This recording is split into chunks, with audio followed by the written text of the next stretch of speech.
Technology. Isn't it incredible? This was Jetsons. This was the only thing I could reference back then was the Jetsons, right? I have no idea. I am lost in the rain in Juarez. Hi, Jahanara. How are you? Hi. Nice to meet Hi. you. Hi, Hello. how are you? It's great to see you. I just want to be sure we've got leave meeting. No. Okay. Can you see Wavy just fine? Yes, yes, perfect. Perfect. All right. There she goes into You're the a great meeting. video technician now. All right, I'm just sharing this right now. Give me a moment. A moment, or One moment. a brownie, I'm pushing. A little Exactly. longer. Pushing. Oh, there we go. or peppermint. Great. All right. Do, do, do, do, do. I'll tell you when we're live. Do, do, do. Please. I thought I was dead. Oh, please. Don't say To that. the world.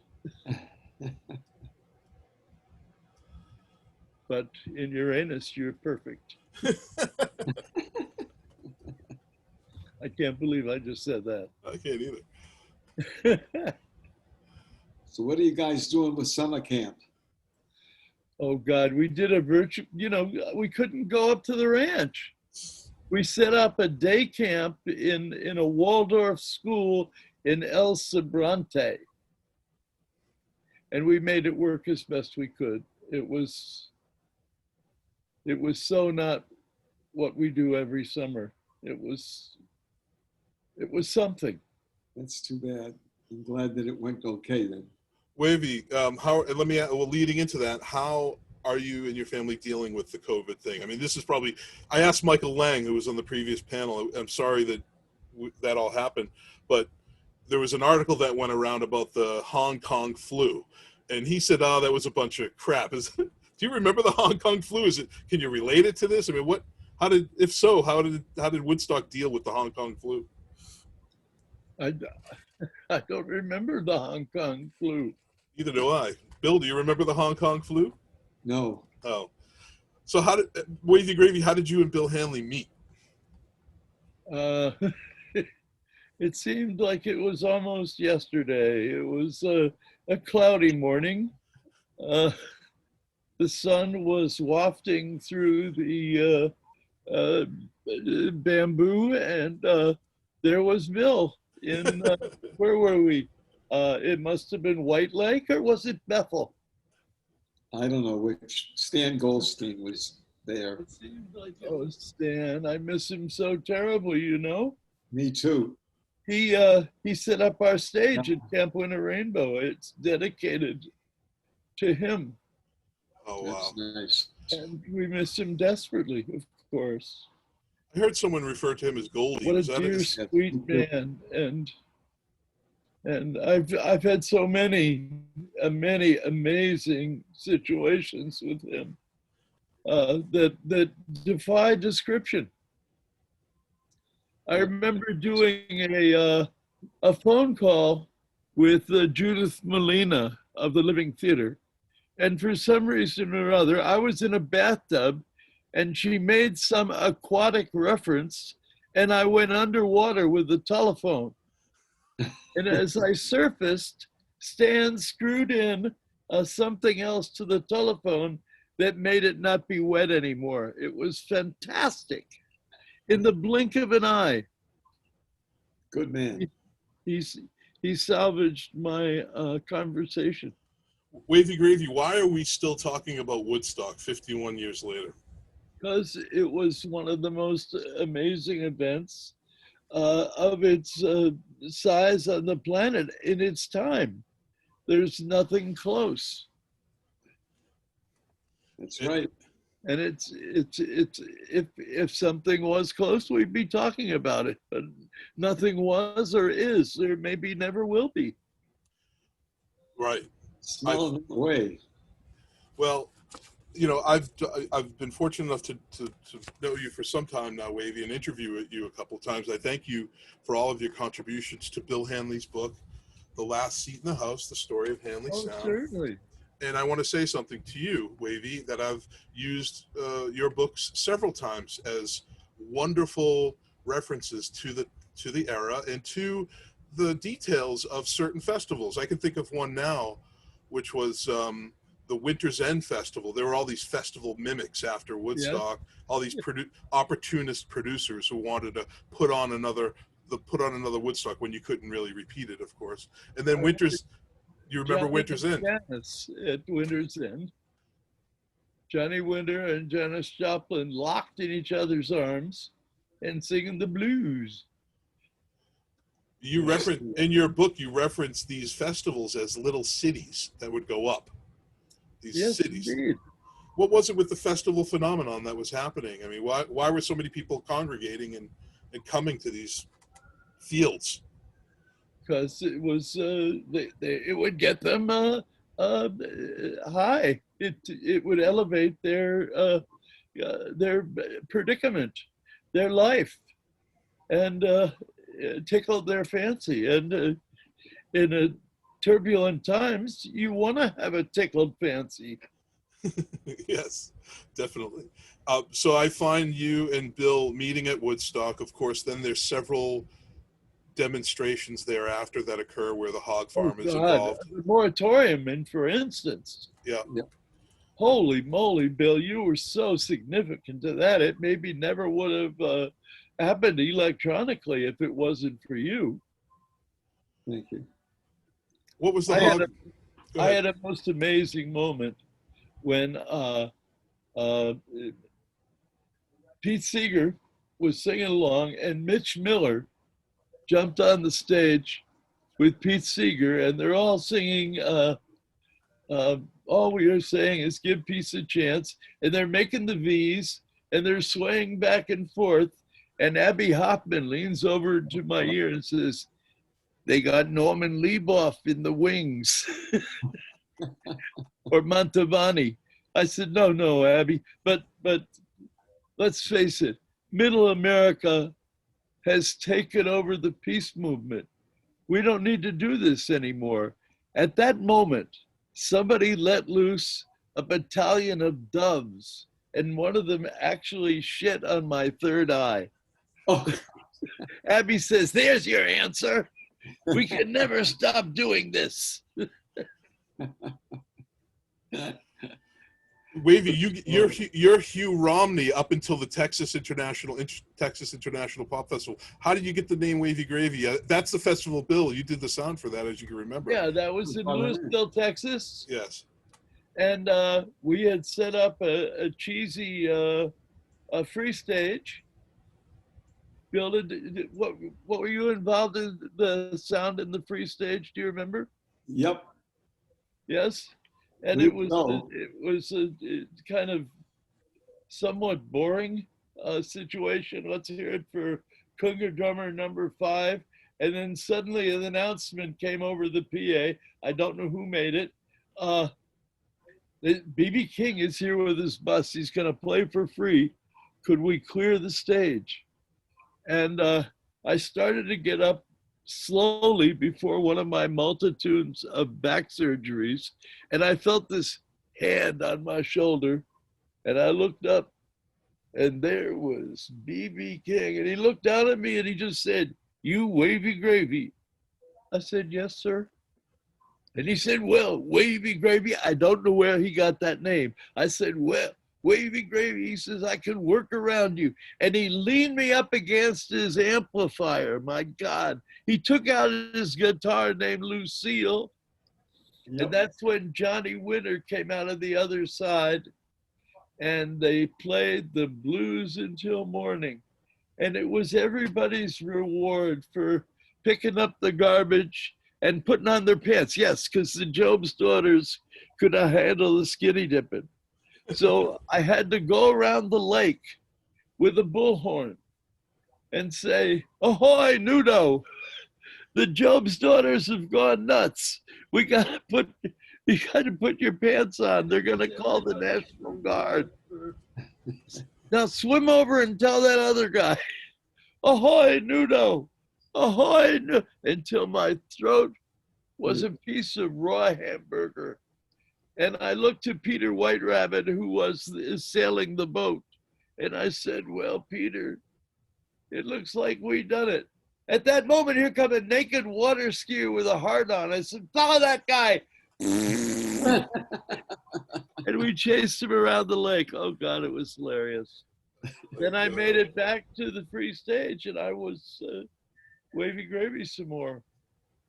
Yeah, your book, Hog Farm and Friends, is great, man. I mean, it's really good. It's not a big book, but it's very detailed, and it lists all the cast of characters that were around you at that time. You know, the people that were helping you and participating in all these events. It's such a great book, man. Thank you. Have you read the new book called Something Good for a Change? Yes, that's great.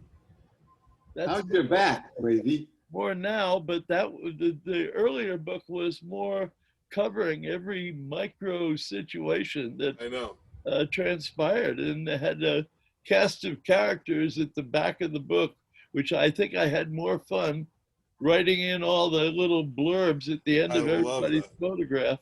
I love that. Well, Tom Law, as you know, and Bill, you know Tom Law. While I'm researching Hanley's book, there's a moment after Woodstock and in between West Palm Beach where a lot of these festival leaders, music people, artists, leadership of this sort of thing, hog farm people who were kind of had some sort of influence, they realized that the festival as itself was a special thing, aside from the money and aside from all that, but how the festival managed people in a good, ethical way, how the festival was to be, should be deployed, the infrastructure to contribute to people and helping them in a good way. And it was called the Simpowowsium. And Tom Law and Reno Clean send me, I talked to both of them, and Tom Law sends me this pamphlet. He said we used a Xerox machine. It's all handwritten, and in the pamphlet are all these details on toilets, how families should be. It's like a manifest of the a blueprint to how festivals should be. And there was an event in October in the Yemes Mountains of 1969 where all these people come, and I'd love to. I should show. I can't show the pictures; they're not my pictures. But Lisa Law has some wonderful pictures from that event, and yeah. And do you remember that point where you wanted to save the festival from being exploited? Oop. Oop. There we go. Hold on one second. We're a little frozen here. And ask to unmute. Mute. Somebody else. And that's just how I am. Yeah. Bill, you with us now? I'm back on, yes. Yeah. Bill, you remind me in that part of the book that Ken Kesey picks you up at the airport. Right. Yep. Off to this camp. Great flat surface, driving like a maniac. Everything is made out of LSD. That's it. The entire car is constructed of acid. Wavy, so you know, with regard to sound, I'm not going to get too technical, but there were other sound people around. One of them was, well, maybe I should rephrase that. Owsley Stanley was probably the most known sound engineer of the day. How does Owsley and Bill, how do they compare in your view? Well, I think Bill was planet Earth and Owsley was Uranus. Thanks. That's a compliment, Bill. That's a compliment. I know. That's funny. But Owsley could, from Uranus, actually put wires and things together that made absolutely no sense, and they would work. I don't know. Nobody understood how he did it. Let's see How's here. your back doing? What's that, Bill? Maybe how is your back? Well, I'm 84, and it's not terrific, but it could be a lot worse. Good. I think I'm doing pretty well for 84-year-old dude that runs a summer camp for what, 500 kids every summer for the last 50 odd years. Yeah, why don't you plug that, Wavy? Tell the audience about that. Plug your stuff. I mean, this is a good point to plug what you're doing and all that. So Hopefully next year we'll be back on the ranch, which is the hog farm situation. We have a 700-acre spread in Northern California. With I remember when we were trying to decide whether to buy the place, and we went across this creek and up this little hill, and there was this clearing, and I saw in my mind's eye 13 teepees, and I said yes, yes. And now there are the ghost of 13 teepees. yeah. The sticks are up and the canvas is stashed until next summer. No, Yeah. I think actually the teepees are up and it will be folded up. We're doing some things there, but Yeah. We're not allowed to go across these county lines because of the what is this thing called? COVID.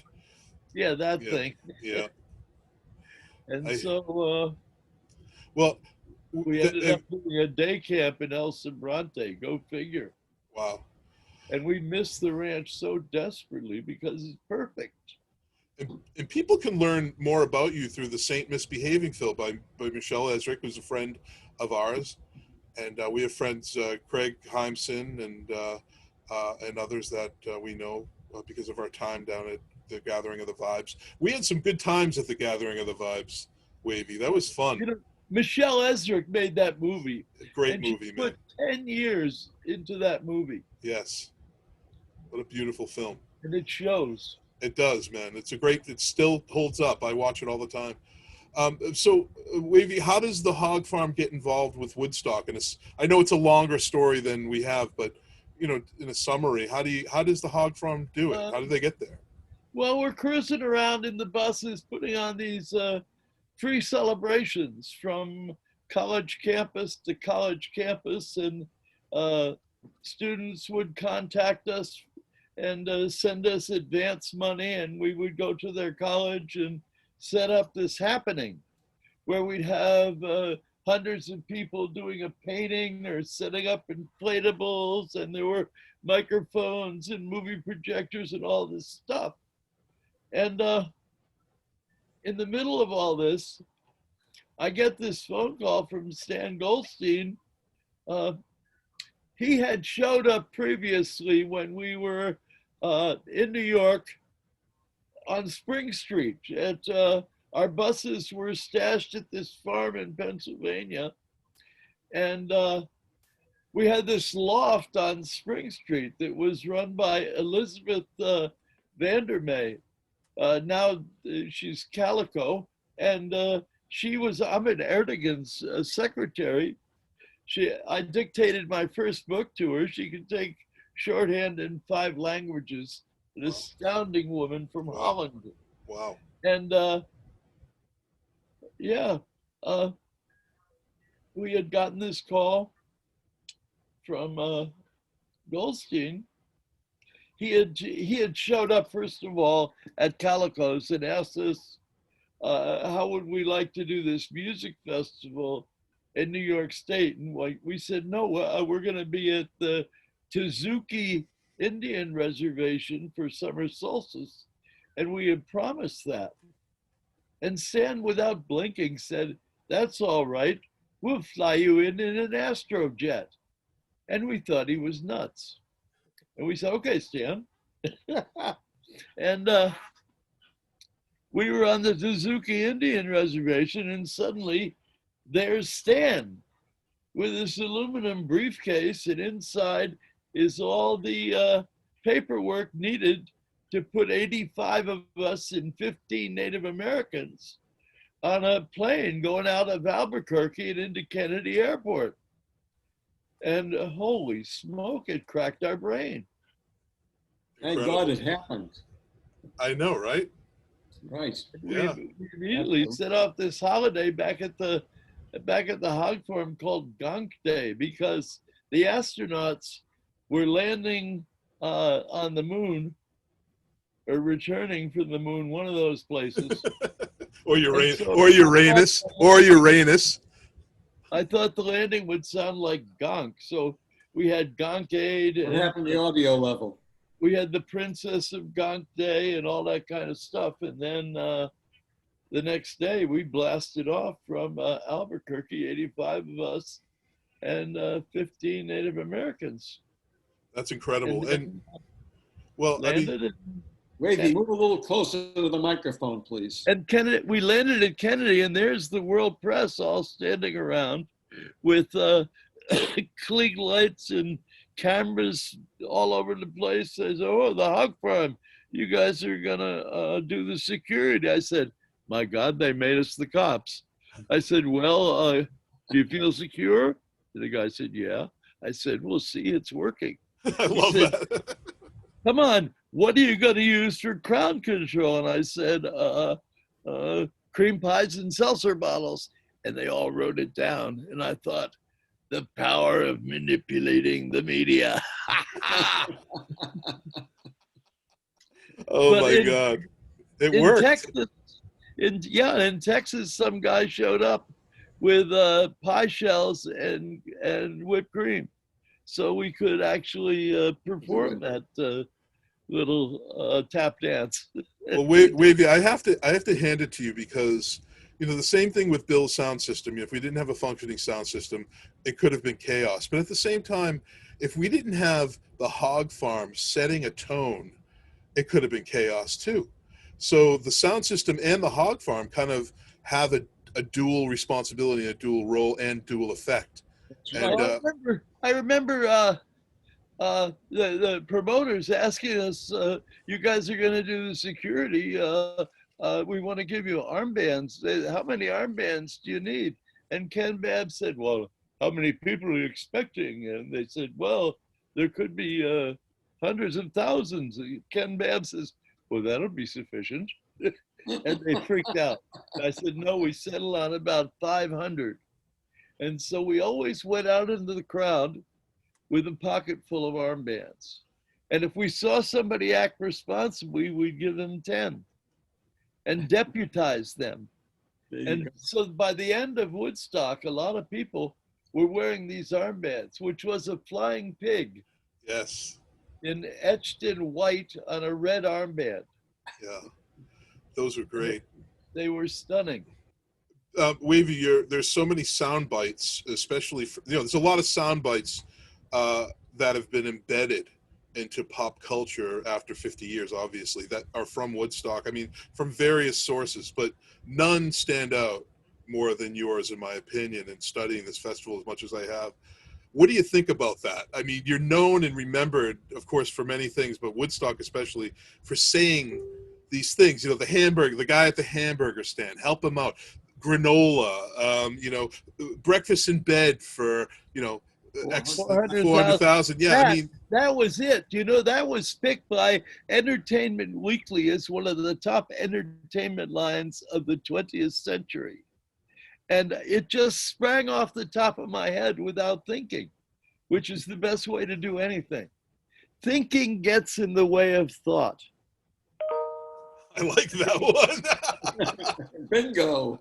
Who made that ding? That was an excellent ding. I don't know. I think that's Bill. I don't know who it is, but yeah. So crowd control. So the hog farm transcends the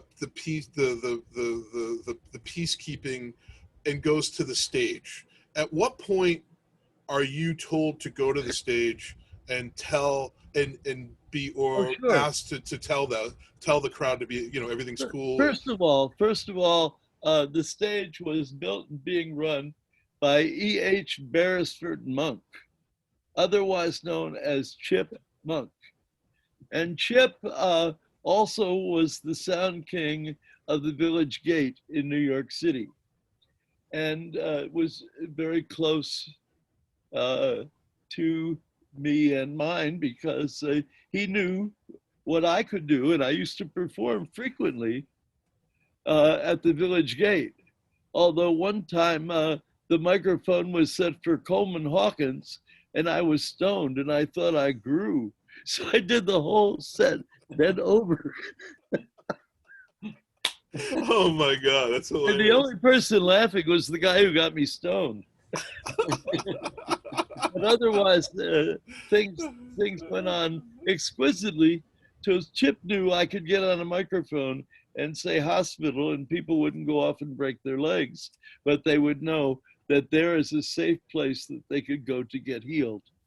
Yeah. And so he beckoned me from the infield. I was just walking around the infield with Tom Law. Oh God, it was hysterical. We were out there in the middle of the infield, and this guy comes running up and says, "We need to clear the infield. They're ready to start taking tickets." And I looked around, I saw there was about 40,000 people on the infield. And I said, "Do they want a good movie or a bad movie? I know they just sold the Warner Brothers 6-figure movie rights." So I had them get on the PA and talk to the people. And they got back to us in about 15 or 20 minutes. I don't know if it was Mel, I don't know who it was. But they said, "You're right, we're gonna make it a totally free festival." That's incredible. So famous story that you've told me before, Wavy, and Bill has told me before. Judy Bernstein, of course, Bill's store, shop manager. I remember her well. Yeah, she tells me, and then Bill tells me before, and then even you follow up with the West Palm Beach Palm Festival, and the fact that the fence was so high in the front, people were getting pissed off about that. So you rushed. Yes, because we had built the fence to the size demanded by the Rolling Stones.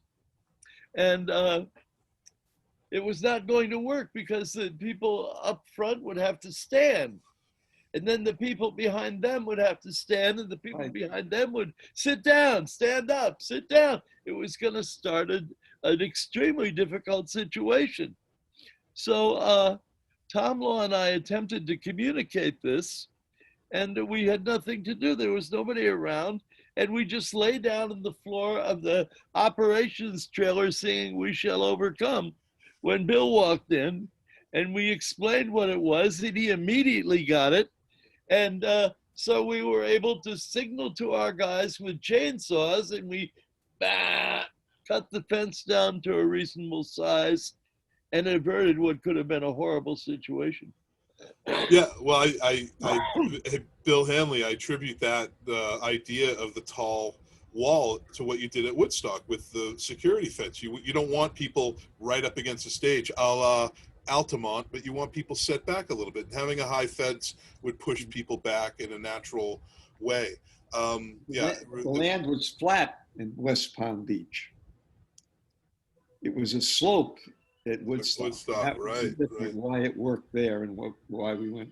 That's what happened. Yeah. So, Wavy, how did the hog farm is counterculture, very much so. I call it under the counter culture. Over the counter, under the counter culture. Bill Hanley doesn't do drugs. He's a little bit older at Woodstock. You might have been too, Wavy, if you don't. You guys are around the same age. It never occurred to me that he didn't do drugs. He's older than I am. Get him out of here. Irish Catholic guy from Boston. How do you guys blend? Is it a cool thing? You guys, I mean, what's Bill Hanley like? He did what he did exquisitely. So we don't care, Doesn't matter. if he was sleeping with Snooki. he was cool in our eyes because of his genius at what he did. So anything that we could do which would help him to expedite his genius, we acquiesce to. Yes. We have people out here in the audience that are really kind of flipping out. Let's see. I want to address these. Sonia says, "Howdy, Wavy." Howdy. It used to be my son's name. Oh, Howdy, that's right. good tomahawk truck stop gravy. But when he was 14, he said, I'm too old to be Howdy anymore. And so he went to court and changed his name to Jordan. That's incredible. We have Vicky who says, hi, Wavy. Hi, Bill. Hi. Love you lots, Wavy. Thank you, Bill and Wavy. These are statements. Tickled fancy is the way to go in this pandemic. That's what you said. Let's see. It's important to tickle your fancy. Yes. Kathy Masterson is here, and she she says she has a picture of Wade. Bill says hi, Kathy. Rhoda. Rhoda says hi too. Good.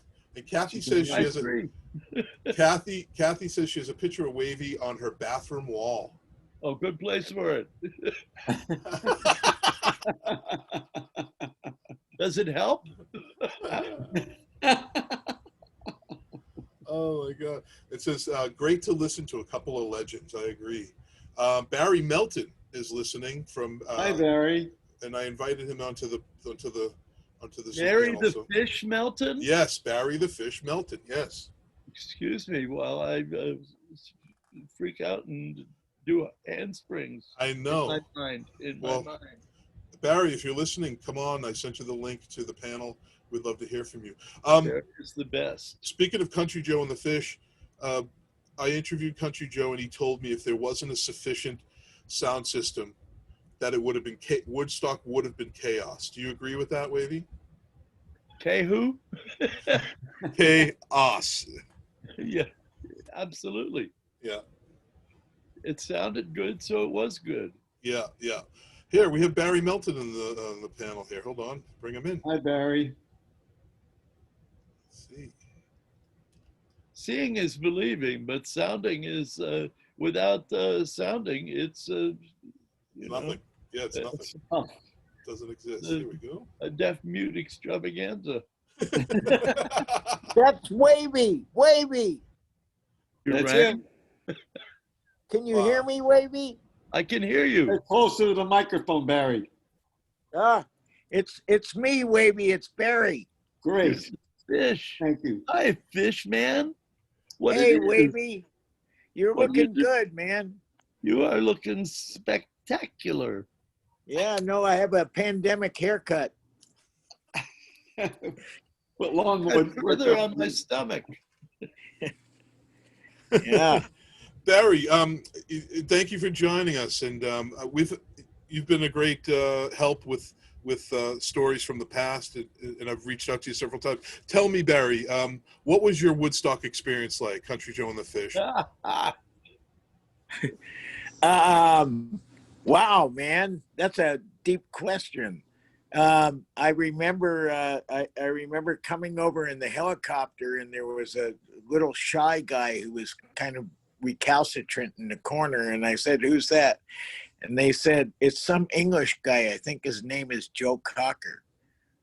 Yeah. Anyway, I mean, stuff happens on the way to the site.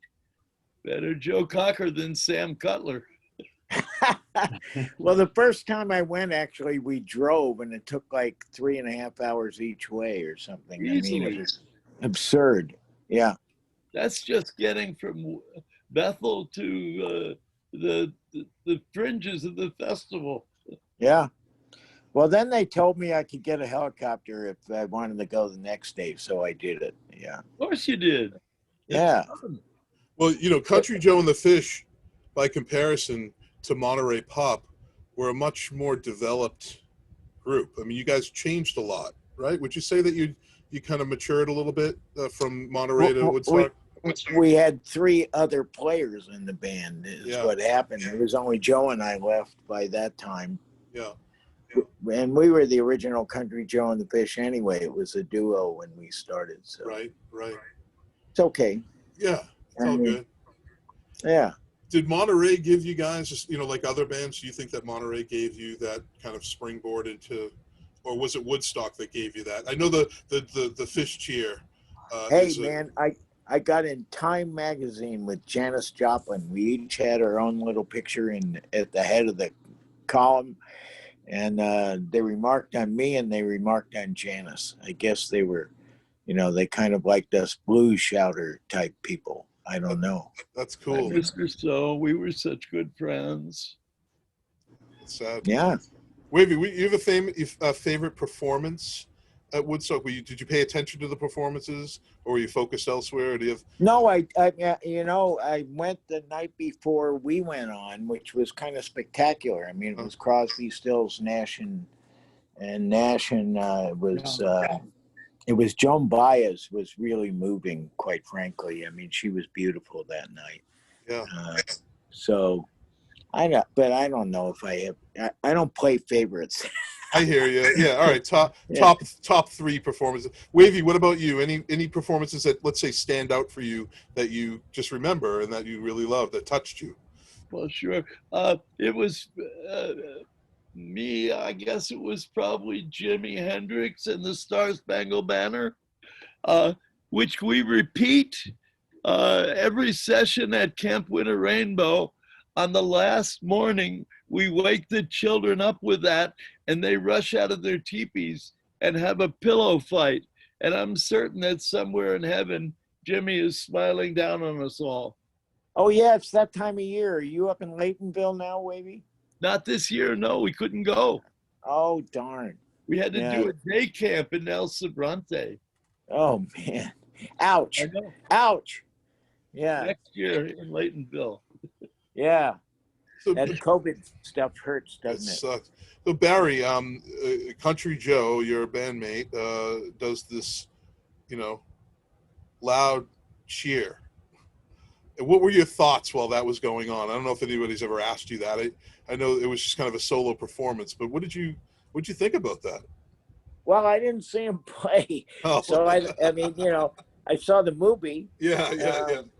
Yeah, I mean, it was nice. They had to follow the bouncing ball script. Yes. That was funny. Yeah. Yeah, no, that was intelligent. Yeah. Yeah, that was pretty intense, man. Yeah, totally. Now, had you ever seen from a logistical, technological point of view, a sound system like that before? No, I remember it was the first system I saw where there was like a delay between the speakers. They had a time delay so that everything came out the same if you were on the edge. Wait, Bill, you didn't use a delay, did you, Bill? You didn't use delay at Woodstock. No delay at Woodstock. Nope. Really? I thought it was delayed. Huh. Shows you what I know. It must have been the drugs. Yeah, yeah. It was so large, you get a little delay because of physical plant. Yeah. Yeah, it was, I mean, it was huge. It was huge. I mean, it was the biggest sound system I'd ever seen, for sure. I don't know if I've seen anything that size again either. Yeah. They're that size now. Well, no, the Greek theater with the Grateful Dead, that may have been similar. It was called the Wall of Sound. The wall. Oh, you mean when well, we all had a tendency to take up a lot of crap with us on the stage in those days because you were convinced that if you didn't bring it with you, you wouldn't have it. Nowadays people go out with very little, really, in terms of and they let the sound system carry it. Yeah. Not in those days. Yeah. Interesting. Bouncing around a little bit, Wavy. What I learned is that there were several different types of acid floating around in that audience. Oh God, yes, every color imaginable. Yeah, it wasn't just brown acid. No, green, cerise, emerald. What's the story of the brown acid is one for myth and lore, but you have stories about how you treated people that were overdosed. Oh God, I remember when the first freak out came into the freak out tent, they sent for me and the guy is going, Joyce. I said, what's your name, man? Joyce. No, your name. He said, Bill. I said, listen to me. Your name is Bill. Now let's do that. Your name is Bill. He said, thank you. I said, Bill, you've taken a little acid. Guess what? It's going to wear off. He said, oh, thank you. I said, now tell the see that person coming through the door with her toes in her nose, screaming, bloop, bloop. Now you're the doctor, take over. And so that way, the scene regenerated itself. As the last person that freaked out and was talked down got to talk down the next person. And that was kind of neat. It didn't always work, but it did frequently. Yeah. Wavy, well, ask Wavy or Barry or even Bill, do you guys ever watch the movie? Ever? Oh, I saw the movie. Oh, Yeah, I went to the premiere. They took me in a limousine. Oh, they did? Wow. Yeah. Yeah. No, in New York. I was in New York. I rode in a limousine and I went to the premiere. Have you And watched they it brought the since? Hog Farm in buses to the screening in Florida, I believe we were, to see Wow. the Woodstock the first time. Have you watched it recently? Have you watched it recently, or is that the last time you watched I it? see it all the time. Do you? Yeah, yeah. And I have people, because of the 50 and all, I was besieged, let me tell you. And I have in my room Yes, a thing in a box. yes. You know the thing in a box? The big Woodstock box with everything in it. Yes. Oh yeah, I got the every Woodstock word, box. every moment, everything that was uttered at Woodstock in a nice, sweet little box with a rock and roll hippie belt that you use to pull out. Yes, exactly. No, it's not a belt. It's a guitar strap. Guitar strap. That's right. Yes. That's right. That's Yes. what it is. Andy Zaks. Andy Zaks was the guy behind that. It's such a a wonderful. cool Thank you, Andy Zaks. And I've got, yes, that box is full of all kinds of poignant information. I agree. And I adore it. I adore it. Yeah. Wow, I've left my box closed because I thought it would be more valuable that way. Yeah. Economics. Huh? Yeah. Oh, hey. Well, the film is like, what would we do? I mean, it's one thing to say if we had no sound, there would be no film, there would be no music. Of course, we know that. But with regard to the film, that leaves us a visual imprint as to what people who didn't go to Woodstock think Woodstock was all about or like. It's Michael, real. who was it? Michael Wadley, Bob Maurice. What were their names? Is that right? Oh yeah. Wadley Maurice, right? And then Thelma Schumacher, of course. Several others. Even Marty Scorsese. A little sound guy. Incredible. They gave them a huge amount of coke and said, "Edit it." You've got Incredible. 5 days or something like that. It was sound. It looked like. There's a point. There's a point in the film where Wavy, you're walking around with a stick with some sort of canteen or something through it, and then no. What was that? What was that? Hold man? on. All right. Just give me 2 seconds here. All right, dude. Yeah, take your time. Somewhere.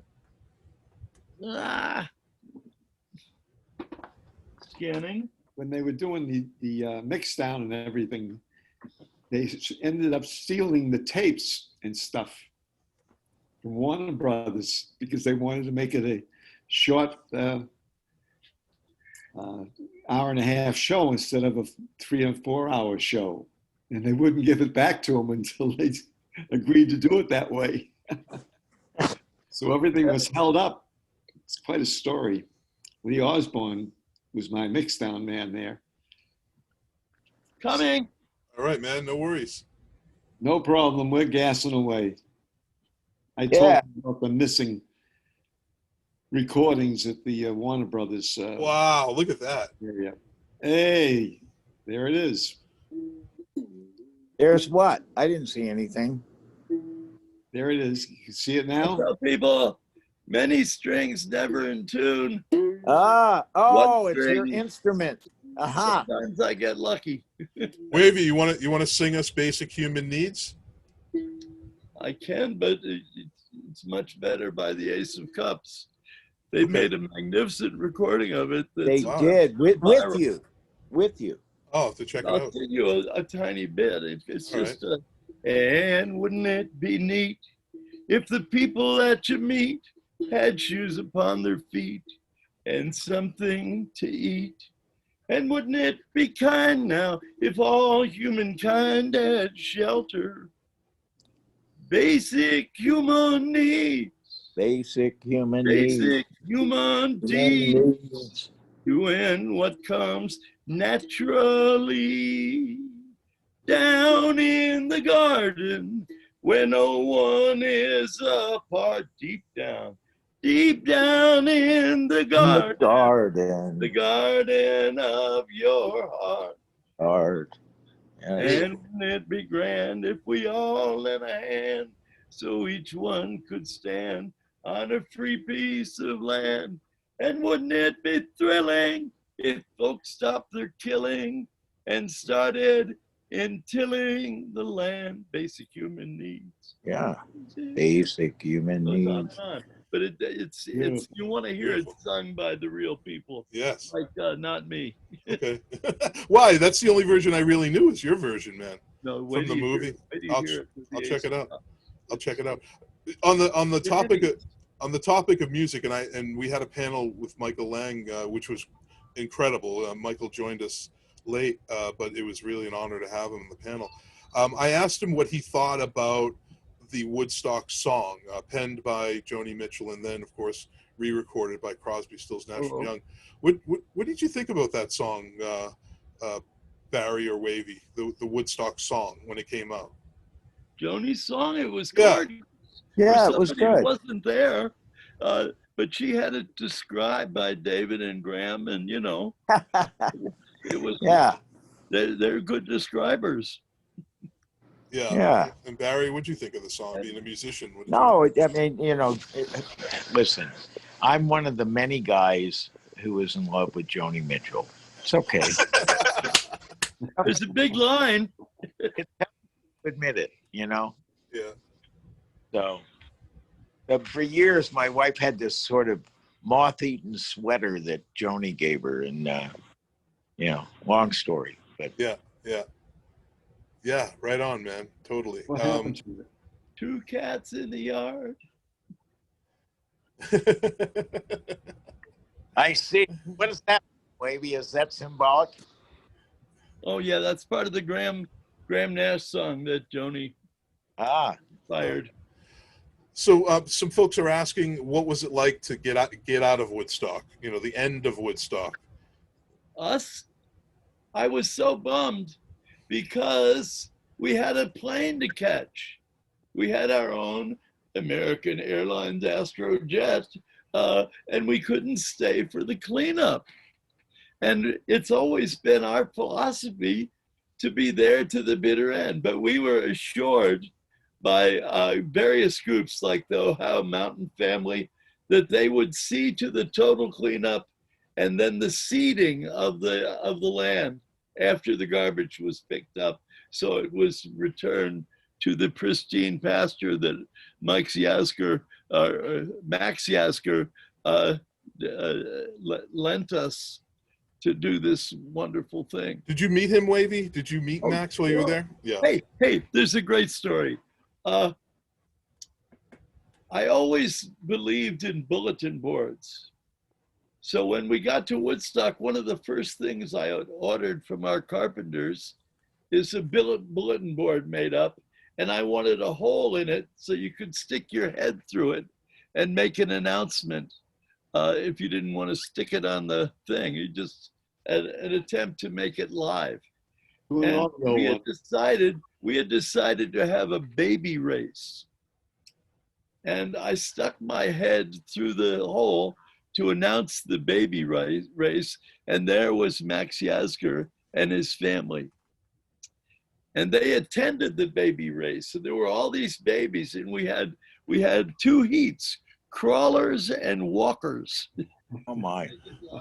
And it was just wonderful. And So after that, every morning, Max Yasker sent this enormous vat of the most delicious yogurt on planet Earth to the hog farm for our free kitchen as a reward for the baby race at Woodstock. Yeah. And that's something that not many people have discussed ever. And it's a very choice chunk of Woodstock history. Yeah. You bet. We have a Woodstock attendee that that's on this feed that's saying that we cleaned up some after Hendrix, and this Larry says standing ovation for Wavy. Then Hey. people are saying Orange Sunshine. That was an acid. We missed the Orange Sunshine. There was some of that floating around. That was excellent acid. Well, I'll tell you my exit story, which Yeah, is interesting. go for it. Yes. Yeah. I mean, I had to leave early. So, of course, I hitchhiked with the Grateful Dead because I knew they were going back to San Francisco. And we got to the airport like way early. So we went to the employees' cafeteria because nothing was open. And there I was standing next to my dear old friend, Owsley. And he had a bottle of Murine in his Yes, hand. I know those Murine bottles. Yes. And you know, he started spraying whatever was in the bottle on all the eggs and food for breakfast in the employees' cafeteria. And, you know, not being naive, I knew what might be in that bottle, or I knew what I expected was in that bottle. You were correct. And so for days after we flew back, I kept opening up the paper, looking for a story about, you know, about a plane crash or something like that. My God. And then I realized that they were putting me on. I mean, that it was a put on, that they just did that, you know, so I would think Get the hell out of here. Not they were always. more dangerous than I thought, you know. Not always. Not always. I was given the end of a bottle of Murine, and I thought this could be nothing. And I washed it out, and I drank the residue, and I was up for 3 days. 3 days. So people were coming out of the walls. Oh, God. It was of all my the trips God. of my life, that was the ultimate ever trip I've ever had. Wow. For That's- 3 But since I days. never heard anything about it afterward, I assumed it was put on. So, Wow, man. That's crazy. Wavy, I've interviewed a number of Woodstock attendees that some You of got which. the stunt bottle. What about the attendees? Well, the attendees that got at Woodstock early told me that they went to the hog farm area and camped there first because they knew they would be fed and they would be taken care of there. And so many people tell me that, you know, that to take a break from the chaos of the big field with people, that they would actually go back to the hog farm. And someone also revealed to me, I forget who, that we know that the Grateful Dead performed on the hog farm, the second stage at Woodstock, but Joan Baez also played a second. Yeah. oh, He I played sure the did. second stage. I played the second stage. You did too? Who played the second stage? I mean, we can't get a roster of these individuals, so. Well, Babs because, was in charge. yeah, it wasn't roster-esque material, but I Right. certainly went over there. Yeah. Yeah. And I jammed with somebody, and I can't even remember who. So, Wow. Yeah. Wow. You remember the Joan Baez set?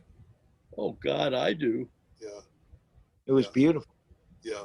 Joan C. Baez. I am adoring this woman. More and more, we've become close friends. Just recently, she was a devotee of Ram Dass, who was a big cheese in the Seva Foundation and all that. And we've Yes. just had these amazing so-long Ram Dass events on Maui and in San Francisco. And so I've become really, really close to, I call her Joan C. Baez.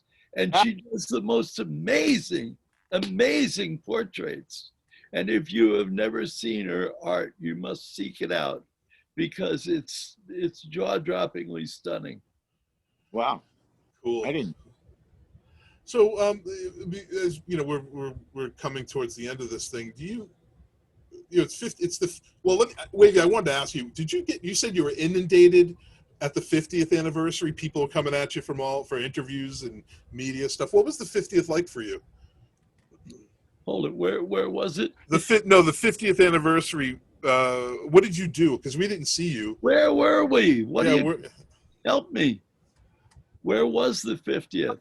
Well, there was no proper 50th, but we didn't see you up at Bethel, of course, but what did you do to celebrate Woodstock 50th, I should say? What did you do to celebrate Woodstock 50? I must have just gotten into an altered state, and I think I talked to people in Bethel. Yeah. Oh, okay. Yeah. And I listened to went. music. What did you do, Barry? What did you do, Barry? I went to Russia and I played at Russian. Russian Woodstock. Wow. You cut out. Were you with Bill? No, I was with the guy from Shana Na. Wait, I'll think of his name. Jocko. No, not Jocko. Oh, okay. No, well, anyway, I played with somebody from Shana Na. We were the American Woodstock veterans representing that contingent of people in Russia. We were about, I would say, a couple of 100 kilometers outside of Moscow. Wow. So- Wow. So here we are. Woodstock has a global impact. Why? Why not? Because it was the most amazing thing of its kind Yeah. that ever transpired and has ever transpired. And now it's 50 years after. So, whoa. Any lasting comments, gentlemen, as we close out the panel? Kissing builds up your mouth. Wow. Where's Yeah. your sweet, lovely wife? I want to call her Barbara, right? Oh, Jahanara. I'll never get that. These are the good old days, Jahanara, yes. Jahanara. How is she with you, Wavy? Yeah, where is she? She's in Where's the my- other room. Okay. Well, I hope we can have this conversation as we celebrate each anniversary of Woodstock. Oh, yes. People love it. People love Woodstock, Wavy. People love you, Wavy.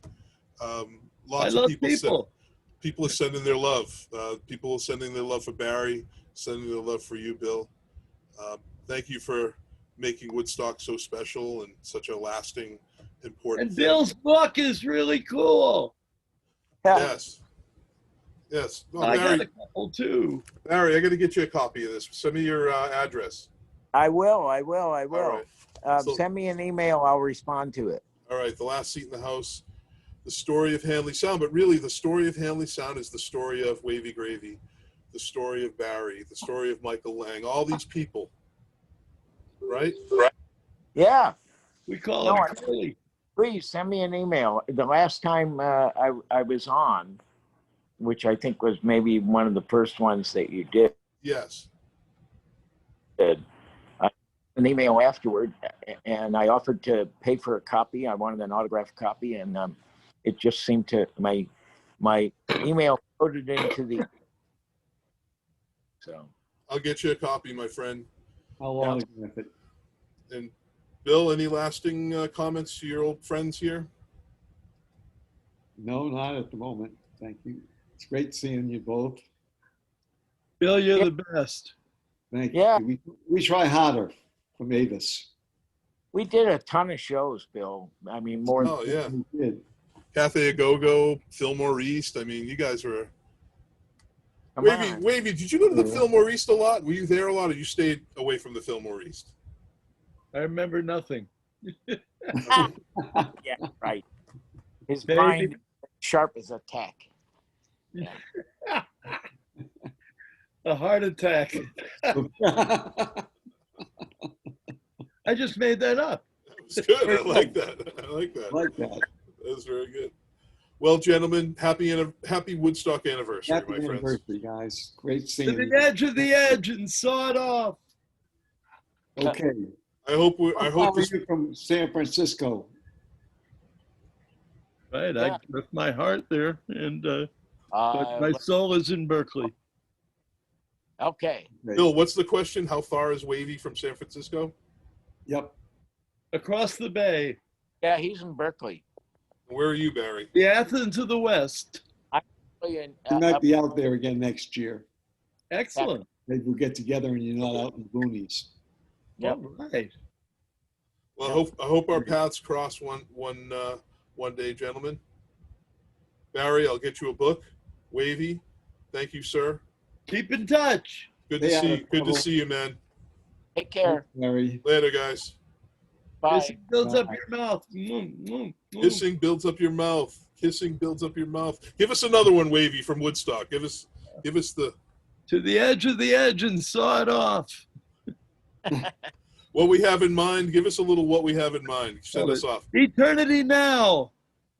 What we have in good morning.